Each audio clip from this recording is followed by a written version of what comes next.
Premalu proved once again that rom-coms are not dead. What is dead are cushy love stories which feel cynical, voiceless, and just boring. You know the kind of movies where there are pretty people in pretty sets dealing with pretty unrelatable problems? I can be your half-girlfriend? That kind. Premalu is the complete opposite to this. Let me explain.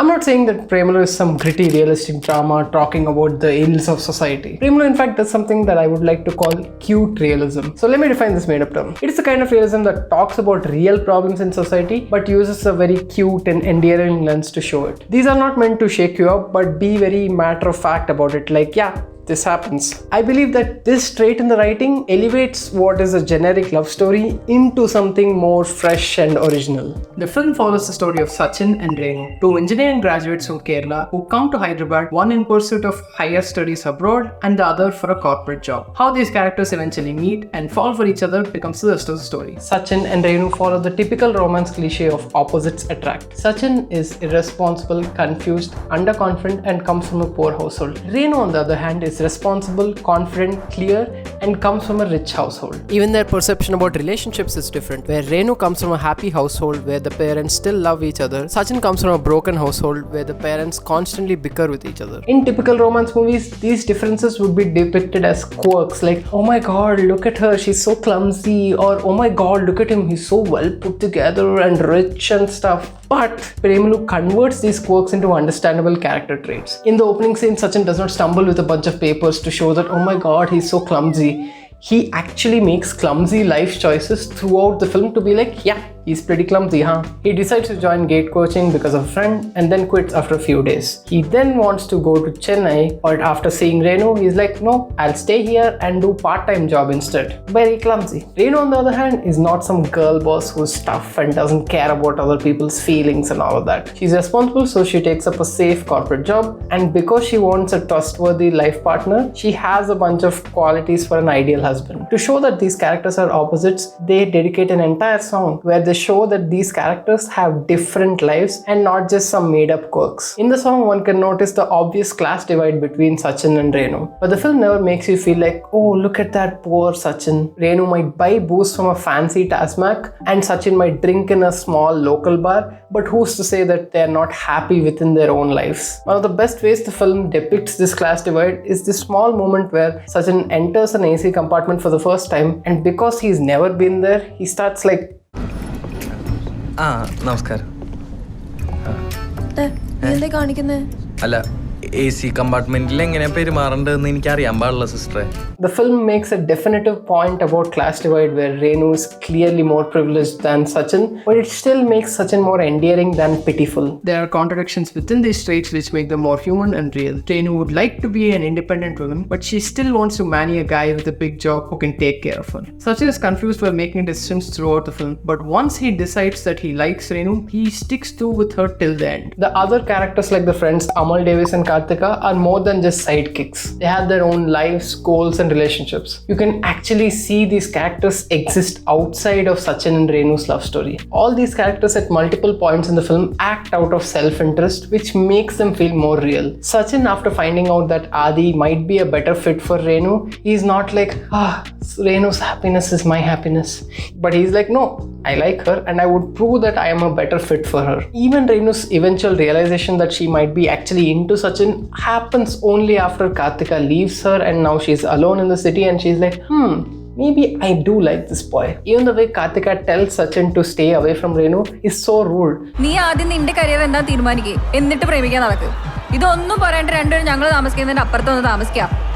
ഇതൊക്കെ stocking ആണ്. Because she herself was mad that Amal Davis was not hitting on her all this while. Amal Davis, who's probably the nicest character in the film, also does a selfish thing in the beginning when he invites Sachin to Hyderabad in the first place because it's a convenient roommate deal for him. Another theme the film deals with is toxic masculinity, and the poster child of this is Adi.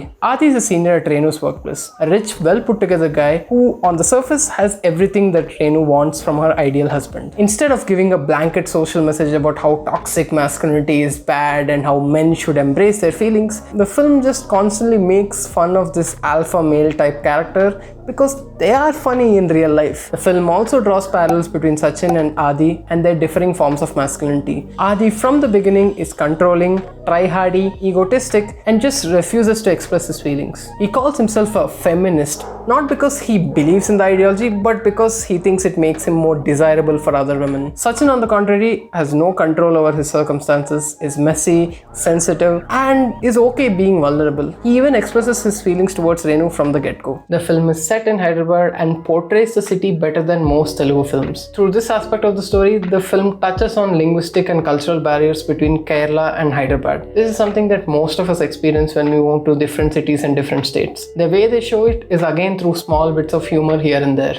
Bhaiya, 2 packet pyal. This also gives extra context as to why these characters keep hanging out with each other. Well, because these are Mallus in a Telugu place. And unlike most movies where it's like, yeah, they are hero, heroine, so they hang out, there is an actual reason here. The film works both as a coming of age story as well as a rom-com parody of sorts. The characters and their love towards each other help them grow up. Renu helps Sachin in becoming more responsible, and Sachin helps Renu in getting over her typical ideas of an ideal husband. Coming to the rom-com parody part, right from the title sequence where we expect it to come at like some big dramatic romantic moment, it happens as Sachin is puking after he gets rejected by a girl in his college. Likewise, the big romantic moments are constantly subverted by smaller real moments. Their first meet cute is so chaotic where Sachin rams his car into the wedding and literally Renu saves him from getting beaten up by a mob. The big romantic sacrifice where the hero does something extraordinary for the girl is again subverted. Sachin travels all the way across Hyderabad to deliver food for Renu and her office mates, which leads to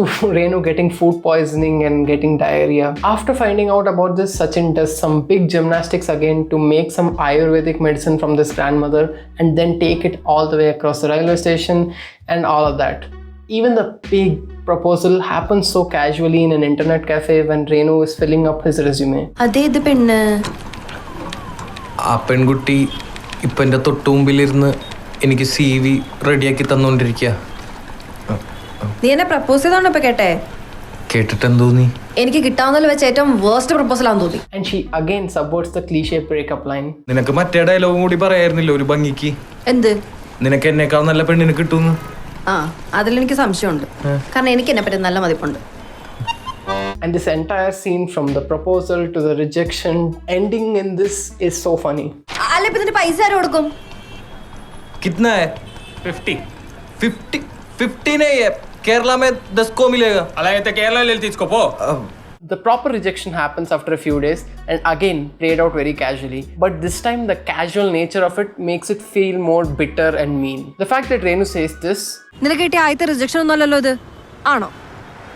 while being distracted on the phone makes it hurt that much more.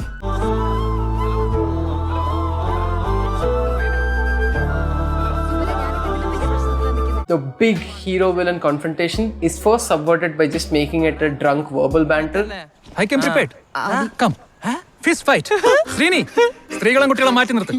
രക്തം കണ്ട ചില സ്ത്രീകൾക്ക് തലകറങ്ങും. കാർത്തിക എന്താണ് ആദിയുടെ comedy skit ആരും പറഞ്ഞില്ലല്ലോ.